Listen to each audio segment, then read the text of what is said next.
بسم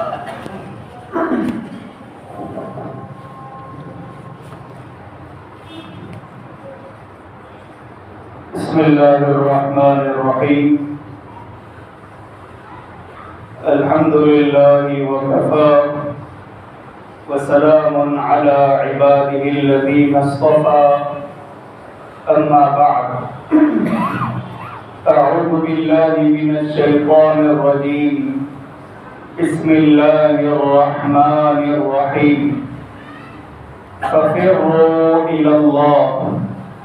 وقال الله سبحانه وتعالى: ورضوان من الله أكبر ذلك هو الفوز العظيم.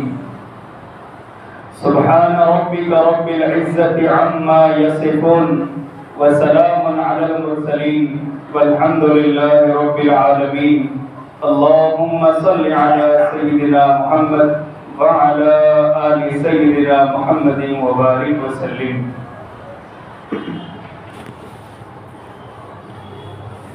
اللہ رب العزت کے تعلق کے حاصل کرنے میں دو چیزیں رکاوٹ کا سبب بن جاتی ہے. گویا یہ دو رکاوٹیں ہیں جو ایک انسان کو اللہ رب العزت کی ذات سے اپنی ذات کو جوڑنے میں، یا یہ کہ اللہ رب العزت سے اپنے تعلق کو مضبوط کرنے میں حائل بن جاتے ہیں، رکاوٹ بن جاتے ہیں. ایک ہے غفلت اور نمبر دو جہالت. غفلت اور جہالت یہ دو اسباب ہی ایسے ہیں جو انسان کو حق قبول کرنے نہیں دیتے. غفلت کا علاج ذکر میں ہے اور جہالت کا علاج علم میں ہے. غفلت کا علاج ذکر میں ہے اور جہالت کا علاج علم میں ہے.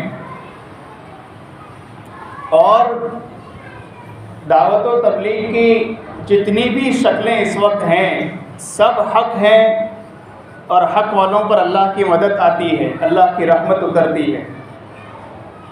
یہ جتنی بھی دعوت کی شکلیں ہیں ان کی اصل روح علم صحیح ہے. اگر علم ہی نہ ہو تو وہ فکر کیا کام دے گی؟ بغیر علم کے آدمی اگر دعوت کے میدان میں اترتا ہے تو اس کی مثال ایسی ہے کہ تیرنا نہیں آتا پھر بھی دریا میں کود پڑا ہے. اگر علم صحیح ہی نہ ہو، ایسا علم نہ ہو جو اس کو حلال اور حرام کے درمیان تمیز کرا سکے، اللہ کی پہچان کروا سکے، تو جب وہ خود ہی اللہ کو نہیں پہچان پایا تو لوگوں کو کیا اللہ کی معرفت کرائے گا؟ جب وہی صحیح طور پر نماز نہیں پڑھ سکتا، جس کو وضو اور غسل کے فرائض یاد نہ ہو اور اس کے مطابق اس کا وضو اور غسل نہ ہو، تو وہ کیا لوگوں کو نماز کی دعوت دے سکے گا؟ لہذا جہاں ہم ذکر کی طرف توجہ دیتے ہیں اسی طرح ہمیں علم کی طرف بھی توجہ دینا چاہیے. علم کا مرکز مدرسہ ہے اور ذکر کا مرکز خانقاہیں ہیں. تو ہم اس محنت سے منسلک رہیں اور پابندی کے ساتھ اس محنت کے متعلق جتنے کام ہیں، مثلا گشت کرنا اور اس کے علاوہ ملاقات کرنا، 40 روز لگانا، پابندی سے لگائیں، لیکن اپنے آپ کو علماء سے جوڑ کر رکھیں اور اپنے آپ کو اللہ کی یاد کا پابند بنائیں. وہ دعوت بالکل اثر نہیں رکھتی جس دعوت میں داعی اپنے آپ کو شامل نہ کرتا. یہ زندگی کا اصول ہے. وہ دعوت اثر ہی نہیں رکھتی جس میں داعی اپنے آپ کو شامل ہی نہ کر رہا ہو. اس میں داعی اپنے آپ کو شامل نہ کرتا ہو، اور بندہ اسی وقت اپنے آپ کو شامل کرتا ہے جب وہ اپنے اندر خامیاں محسوس کرتا ہے. حضرت مولانا زبیر الحسن صاحب کاندلوی رحمۃ اللہ علیہ فرماتے تھے، جب داعی اپنے اندر کی خامیوں پر نظر نہیں کرتا، اپنے آپ کو بے عیب سمجھتا ہے، تو اس کی ترقی اللہ تعالیٰ روک دیتے ہیں. ایک پلیٹ کے اندر کیچڑ ہے اور اوپر خوبصورت سا پردہ ڈال دیا گیا ہے. تو پردہ خوبصورت ہے نا، اور پلیٹ میں جو ہے وہ تو استعمال کے قابل بھی نہیں ہے۔ بالکل اسی طرح جب داعی اپنی ذات کو شامل نہیں کرتا اور اپنی اصلاح سے غافل ہو کر دوسروں کی فکر کرتا ہے، اس کی مثال اسی پلیٹ کی طرح ہو جاتی ہے کہ اوپر تو بہت خوبصورت ہے مگر اندر اوپر سے لا الہ، اندر سے کالی بلا۔ اس لیے اپنی ذات سے غافل ہو جانا یہ اللہ کے عذاب کو دعوت دینا ہے۔ اپنی ذات سے غافل ہو جانا یہ اللہ کے عذاب کو دعوت دینا ہے۔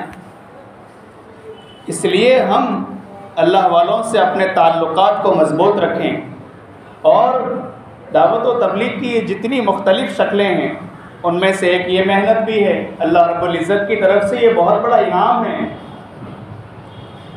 اس زمانے میں دعوت و تبلیغ کی یہ جو محنت ہمیں اللہ تعالیٰ کی طرف سے دی گئی ہے، یہ واقعی اللہ تعالیٰ کا بہت بڑا انعام۔ اب انعام کی قدردانی ضروری ہے، اور اس کی قدردانی کیا؟ دعوت کی شکر گزاری۔ شکر گزاری سے نعمت بڑھتی ہے۔ قدردانوں کو اللہ تعالیٰ بہت کچھ دے دیتے ہیں، بغیر مانگے بھی دے دیتے ہیں۔ اور دعوت کی شکر گزاری استقامت ہے۔ آدمی جڑ کر رہے۔ کوئی ضروری نہیں ہے کہ میں 50 سال سے پڑھا رہا ہوں تو کوئی مجھے استاذ کہے، کوئی ضروری نہیں ہے۔ میں نے زندگی بھر کتابیں لکھی، کوئی مجھے مصنف کہے، یہ کوئی ضروری نہیں ہے۔ ہمیں اپنا کام اللہ کی بارگاہ میں مقبول کروانا ہے، مشہور کروانا نہیں ہے۔ حضرت مولانا ابراہیم صاحب فرماتے ہیں کہ مشہور بہت زیادہ ہیں، مقبول بہت تھوڑے ہیں۔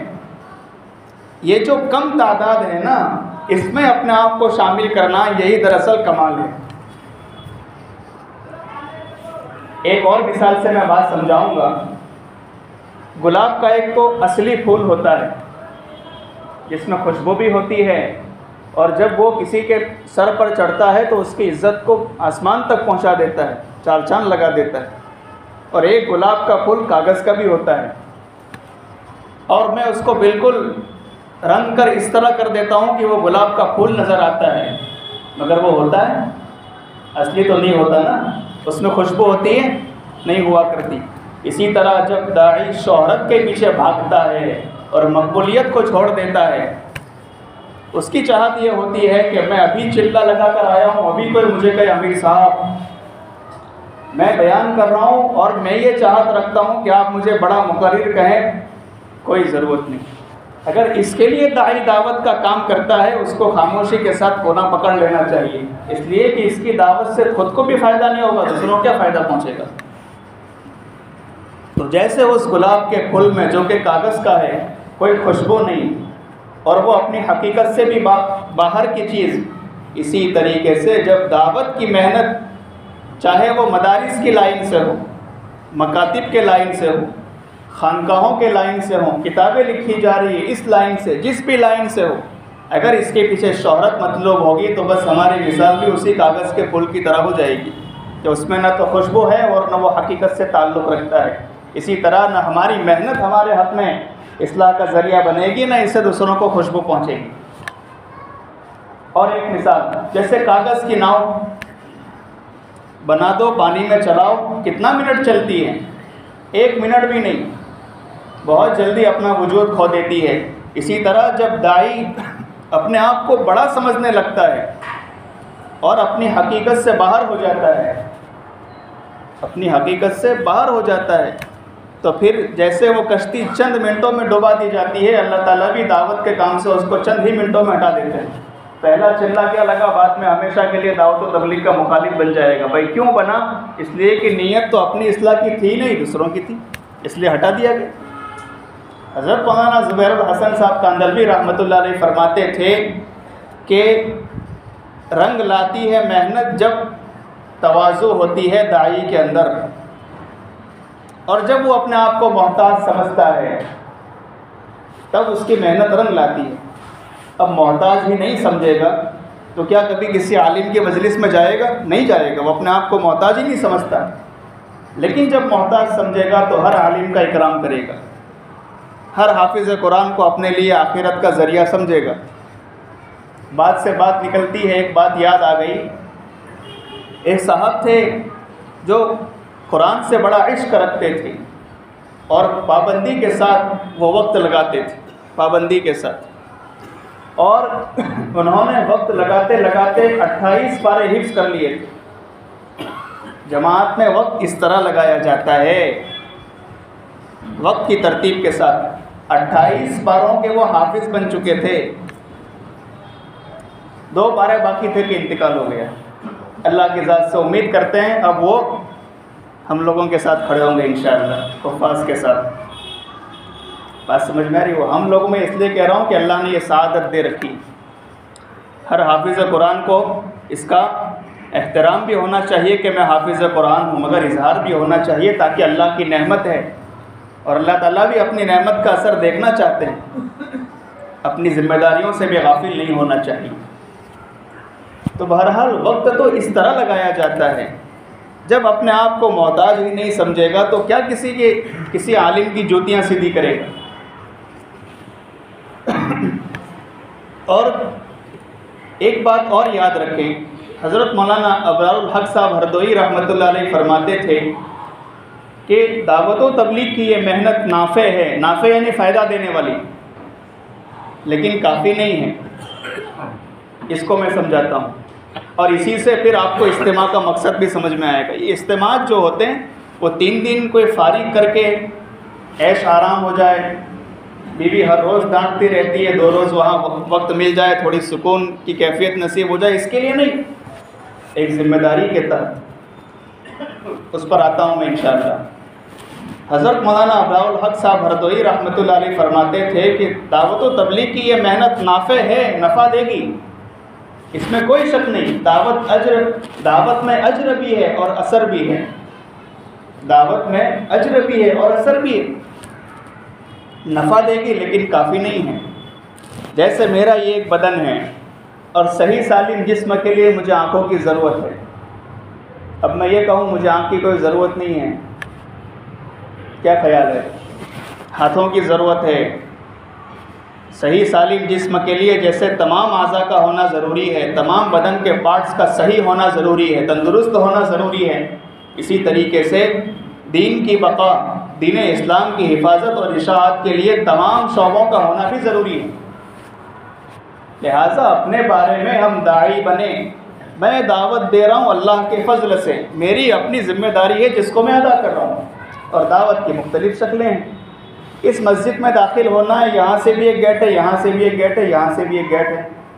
مقصد تو میرا مسجد میں آنا ہے، مقصد تو اللہ تک پہنچنا ہے، چاہے پڑھائی کے راستے سے، دعوت کے راستے سے، تبلیغ کے راستے سے، کتاب لکھ کر خانقاہ کے راستے سے، مقصد اللہ کی ذات ہے، راستے مختلف ہیں لیکن سب کی منزل ایک ہے۔ لہٰذا آدمی جس شعبے سے جڑا ہوا ہے اس شعبے کو مضبوطی سے پکڑے۔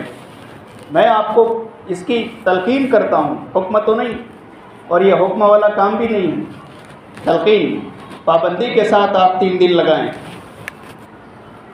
اس کی برکتیں انشاءاللہ ضرور دکھے گی اپنی اصلاح کی نیت کے ساتھ، علماء کی متاحین ہے، پھر انشاءاللہ یہ محنت رنگ لائے گی اور پھر چند ہی دفعہ کا وقت لگانا ہماری اصلاح کا ذریعہ بن جائے گا، ہماری اصلاح کا ذریعہ بن جائے گا۔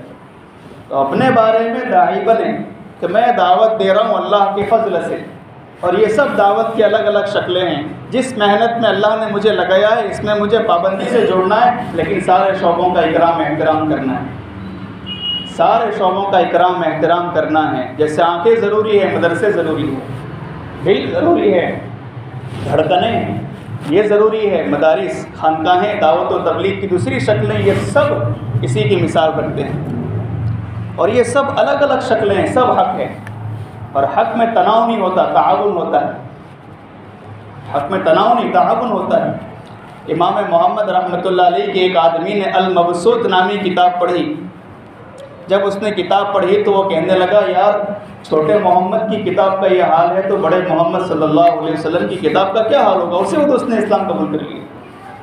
دعوت اپنا اثر رکھتی ہے یا نہیں؟ اثر رکھتی ہے، اور یہ دلیل ہے کہ اللہ کی مدد ساتھ میں۔ مولانا غلام محمد صاحب بستانوی دامت برکاتہم العالیہ ایک اسٹیشن پر تشریف فرما تھے، ایک لڑکا قریب سے گزرا، کام کر رہا تھا اسٹیشن پر، حضرت نے بلا کر حال احوال پوچھے، پتہ چلا بڑا غریب ہے، بہت پریشان ہے۔ حضرت اس کو لے کر اپنے مدرسے آئے اور اپنے خرچے سے اس کو پڑھایا۔ وہی لڑکا جو چائے بیچ رہا تھا 2 مہینے 22 دن میں 82 دن میں پورے قرآن کا حافظ بن گیا۔ یہ مدد ہے یا نہیں؟ یہ حق ہونے کی دلیل ہے یا نہیں؟ تو سب شعبے حق ہیں، اور حق والوں کے ساتھ اللہ کی مدد آتی ہے۔ تناؤ نہیں، تعاون کی کیفیت ہونی چاہیے۔ ایک آدمی سب کام نہیں کر سکتا، لیکن سب کام کی تائید کر سکتا ہے۔ ایک آدمی سب کام نہیں کر سکتا، لیکن سب کام کی تائید ضرور کر سکتا ہے۔ تو مولانا ابراء الحق صاحب ہردوئی رحمۃ اللہ علیہ فرماتے تھے کہ دعوت و تبلیغ نافع ہے، ضرور فائدہ دے گی، اور زندگی میں تبدیلیاں آتی ہے۔ بہار میں ایک جگہ اجتماع تھا، مولانا منیر صاحب اکثر فرمایا کرتے تھے، مولانا منیر صاحب بمبئی والے، کہ بہار میں ایک جگہ اجتماع تھا، ایک آدمی اس نیت سے گیا کہ جو اجتماع میں خیمے لگائے جاتے ہیں اس کو گرا دوں تاکہ مجمع منتشر ہو جائے۔ ایک صاحب بیان کر رہے تھے، پہلے ہی بیان میں اتنا اثر ہوا کہ جس ارادے سے آیا تھا اس نے ارادہ ہی بدل دیا۔ دعوت اپنا اثر رکھتی ہے، منع نہیں ہے، لیکن اسی وقت اثر رکھتی ہے جب آدمی کے اندر اپنی اصلاح کی نیت کا بھی جذبہ ہو۔ اسی وقت وہ دعوت اثر کرتی ہے جب وہ علماء کا اکرام احترام بھی کرتا ہو۔ اسی وقت وہ دعوت اثر کرتی ہے جب اس کی دل میں تمام شعبوں کا احترام ہو، اللہ کی یاد، اللہ کی مدد، اللہ کے ساتھ اپنا تعلق مضبوط ہونا، یہ ساری چیزیں تعاون کے طور پر ہے، تو انشاءاللہ ہماری دعوت اثر کرے گی، تب ہماری دعوت اثر کرے گی۔ حضرت مولانا منیر احمد صاحب قالینہ نور اللہ مرکزہ بمبئی کے رہنے والے تھے۔ فجر کی نماز کے بعد ایک شرابی کی ملاقات کے لیے گئے۔ دیکھو، جو ساتھی ملاقات کے لیے جاتے ہیں فجر کے بعد، مغرب کے بعد، اس واقعے میں ان کے لیے بہت بڑا سبق ہے۔ اس واقعے میں ان کے لیے بہت بڑا سبق ہے۔ اور یاد رکھیں، یہ جو محنت اللہ نے اس دور میں چلائی ہے قرآن و سنت کی روشنی میں ہے الحمدللہ۔ اس کی ایک مثال میں آپ کو سمجھاتا ہوں۔ ایک دفعہ سہارنپور میں حضرت قاری محمد طیب صاحب نور اللہ مرکزہ، حضرت شیخ زکریا بھی اس وقت حیات تھے، اجتماع میں پہنچے۔ سہارنپور میں اجتماع ہو رہا تھا۔ جب آپ اسٹیج پر چڑھنے لگے تو ایک عجیب قسم کا انسان، جو اب ہوتا ہے نا بہت سی دفعہ، کالے چشمے میں سب کچھ کالا ہی نظر آتا ہے، میں پڑھا رہا ہوں بس پڑھانے کی راہ صحیح، باقی سب کچھ غلط، یہ بھی غلط ہے۔ وہ آیا سامنے اور آ کر اس نے کہا، قاری صاحب بیان کرنے تو پہنچ جا رہے ہو، کبھی آپ نے چلا بھی لگایا ہے؟ اب قاری طیب صاحب کا مقام، ان کی بڑی شان، جس نے 52 سال تک دارالعلوم دیوبند کو سنبھالا، اب ان کے سامنے اس طرح کی بات، حضرت نے کچھ نہیں کہا۔ جب بیان کرنے کے لیے بیٹھے 2.5 گھنٹے کا بیان قرآن و سنت کی روشنی میں اس طرح پیش کیا کہ بیان کے بعد حضرت شیخ زکریا صاحب نے مائک ہاتھ میں لے کر کہا کہ اب پتہ چلا کہ دعوت و تبلیغ کی یہ پوری محنت قرآن و سنت کی روشنی میں اس طرح مدلل ہے، ورنہ ابھی تک ہم کو نہیں پتہ تھا۔ تو طیب نے ہمارے سامنے پوری حقیقت کھول کر رکھ دی۔ تو جب سب کام مدلل ہی ہے تو ہمیں بھی وہی بات کہنی چاہیے جو قرآن و سنت کی روشنی میں۔ بہرحال مولانا منیر صاحب فجر کی نماز کے بعد کچھ شرابی کی ملاقات کے لیے نکلے۔ لوگوں نے کہا حضرت شرابی ہے، نقصان پہنچائے گا، نہیں جانا اچھا ہے۔ آپ نے فرمایا نہیں، جاؤں گا ضرور اور ملاقات بھی کروں گا۔ اب اس کے دروازے پر پہنچے، دروازہ کھٹکھٹایا، وہ باہر نکلا، آنکھیں بکھری ہوئی، بال منتشر اور غصے کی حالت میں۔ جب مولانا کو دیکھا تو بالکل بادب کھڑا ہو گیا، جی حضرت کوئی خاص کام؟ کچھ نہیں کہا۔ سیکھنا پڑتا ہے ہر چیز، بغیر سیکھے جب اتریں گے تو نقصان ہی ہوگا۔ حضرت نے کچھ نہیں کہا، بس ایک ہی جملہ کہا، کیا جملہ دل پر اثر کر گیا، اسی سے میں اجتماع پر آتا ہوں۔ حضرت نے کیا کہا، بیٹا میں تو آپ سے ملاقات کے لیے آیا تھا۔ اس نے کہا کوئی خاص کام ہے؟ کیونکہ بھائی قسم کا ہے اور بمبئی میں تو بھائی قسم کی زیادہ ہے، کوئی کام ہے کیا حضرت؟ چٹکے میں ہو جائے گا، بولو۔ کہا نہیں کچھ کام نہیں ہے، بس میں تو تمہاری ملاقات کے لیے اس لیے آیا تھا کہ بیٹا مسجد تم کو بہت یاد کرتی ہے۔ کیا جملہ کہا، مسجد تم کو بہت یاد کرتی ہے، تم آتے نہیں ہو۔ وہ کہنے لگا مسجد مجھے یاد کرتی ہے شرابی بندے کو؟ کہا ہاں، شرابی کے لیے بھی دروازہ کھلا ہوا ہے۔ پھر حضرت نے پوچھا بیٹا یہ بتاؤ مسجد کس کے لیے بنائی جاتی ہے؟ کہا مسلمانوں کے لیے۔ پھر آپ مسلمان ہیں یا نہیں؟ کہا حضرت میں تو مسلمان ہوں۔ پھر کہا مسجد آپ کو بہت یاد کرتی ہے، کبھی کبھی آپ بھی جایا کرو۔ یوں نہیں کہا کہ آج ہی آ جانا، سیکھنے کی چیز ہے۔ تو بیٹا آپ بھی جایا کرو، مسجد تم کو بہت یاد کرتی ہے۔ بس دعوت دے دی، آ گئے۔ ظہر کی نماز میں جب مولانا مسجد میں پہنچے، اس سے پہلے تو وہ بندہ اچھی طرح غسل کر کے نہا دھو کر اسلامی لباس پہن کر پہلی صف میں آ کر بیٹھا ہوا تھا۔ کیسے اثر کر گئی دعوت؟ اپنی اصلاح کی نیت کو۔ اور اس کے بعد سے میں نے پڑھا اسی کتاب میں جس میں یہ واقعہ لکھا ہے کہ فجر کی نماز تو بہت دور کی بات، تہجد کے نوافل بھی نہیں چھوڑتا تھا، اور پابندی سے 5 وقت کی نماز کا پابند بن گیا۔ جب ایک بات دل پہ اثر کر جاتی ہے، اجتماع میں تو ہزاروں باتیں ہوتی ہیں، بڑے بڑے اکابر آتے ہیں، راتوں کو روتے ہیں تو ہم دن میں ہنستے ہیں۔ اگر یہ راتوں کو رونا بند کر دینا، دن میں ہنسنا مشکل ہو جائے گا۔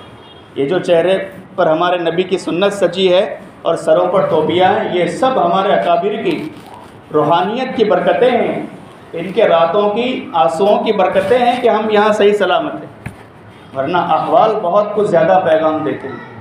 اس لیے خلاصہ کلام یہ ہے کہ جو بندہ اس محنت میں جو اللہ نے اس دور میں چلائی ہے، اپنی اصلاح کی نیت سے، علماء کی ماتحتی میں، یہ 2 شرطیں خاص لگا رہا ہوں، علماء کی ماتحتی میں اور اپنی اصلاح کی نیت سے لگے گا، انشاءاللہ اس راستے سے بھی اللہ تک پہنچ جائے گا، اس راستے سے بھی اللہ تک پہنچ جائے گا۔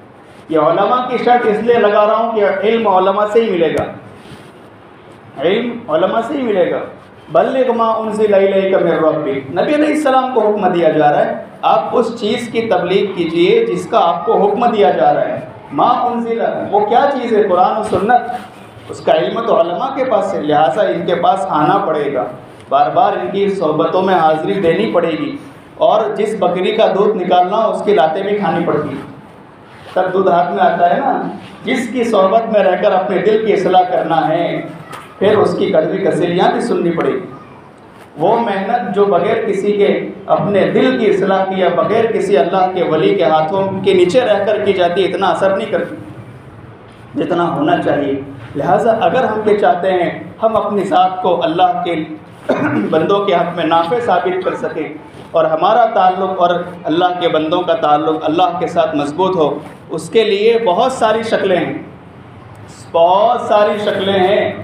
ایک شکل یہ دعوت و تبلیغ کی محنت بھی ہے، اور لگنے والے ماشاءاللہ ایسا لگتے ہیں کہ جس کا کوئی کچھ کہا ہی نہیں جا سکتا، اور اس مقام پر پہنچ جاتے ہیں جی کہ پھر وہ دوسروں کے حق میں ایک مشعل راہ بن جاتے ہیں، دوسروں کے حق میں مشعل راہ بن جاتے ہیں۔ جیسے ابھی ایک مثال میں نے آپ کے سامنے پیش کی، دوسروں کے جو نمونہ بن گیا شرابی بندہ، مسجد آپ کو یاد کرتی ہے، کبھی آپ ہی جایا کرو۔ تو ہم اپنے دعوت کے اندر مثبت انداز پیدا کریں اور اللہ والوں کے پاس جایا کریں، ان کی ماتحتی میں، علماء کی نگرانی میں اپنی اصلاح کی نیت کے ساتھ کام کرتے رہیں۔ علماء کی دعائیں بھی آپ کے ساتھ ہیں، اور اللہ والوں کی صحبتوں کی برکتیں بھی جب ہمارے ساتھ ہوگی اور اپنی اصلاح کی نیت ہوگی تو اللہ تعالیٰ کی طرف سے بھی فیصلے آئیں گے۔ یہ ساری کیفیات اپنے اندر پیدا کرنے کے لیے ایک راستہ یہ بھی ہے دعوت و تبلیغ کا۔ اس کے لیے اب اجتماع بھی ہونے والا ہے ماشاءاللہ، اور ہزاروں کی تعداد میں لوگ جمع ہونے والے ہیں۔ پتہ نہیں کون روتا ہے جس کا رونا اللہ کو پسند آتا ہے۔ خانقاہوں میں ہزاروں لوگ ہوتے ہیں، اور بمبئی کی خانقاہ میں تو ہر سال نبی علیہ السلام کا سلام آیا کرتا تھا۔ کہو سبحان اللہ۔ جب مولانا منیر صاحب کی مجلس ہوتی تھی، خانقاہ لگتی تھی، ہر سال محبوب صلی اللہ علیہ وسلم خواب میں آ کر کہتے تھے کہ آج کی یہ مجلس قبول ہو گئی۔ ہر سال کا یہ معمول تھا، پابندی کے ساتھ نبی علیہ السلام ہر سال کسی کے خواب میں آ کر کہتے تھے مولانا منیر صاحب کو سلام کہنا، اور سارے مجمع کو میری طرف سے سلام کہنا کہ یہ آپ کا آخری عشرے کا اعتکاف اللہ نے قبول کر لیا۔ تو بڑوں کی ماتحتی میں جب بندہ جڑتا ہے تو ایسے ہی قبول ہو جاتا ہے۔ تو پتہ نہیں اس اجتماع میں کتنے رونے والے آئیں گے، کتنے تڑپنے والے آئیں گے، اور نہ جانے کتنے غم کے مارے پرسان حال آئیں گے۔ جب وہ اللہ کے سامنے آنسو بہائیں گے تو ہمارے بھی کام بنتے چلے جائیں گے۔ آخری ایک مثال دے کر اپنی بات کو ختم کرتا ہوں۔ ارے پیارو، جب گیہوں جو ہوتا ہے، گہوں جس کو کہتے ہیں، جب اس کو تولتے ہیں نا تو ساتھ میں کچھ کنکر بھی آ جاتے ہیں، اس کا ہی بھاؤ لگ جاتا ہے۔ ایسا ہوتا ہے یا نہیں؟ جب گیہوں کو تولتے ہیں نا گھؤں آپ لوگ کہتے ہیں، تو اس کے ساتھ ساتھ کنکر بھی کچھ آ جاتے ہیں، اس کا ہی بھاؤ لگ جاتا ہے، حالانکہ ان کی کوئی قیمت نہیں ہوتی، لیکن ساتھ میں آئے نا تو لگ جاتا ہے۔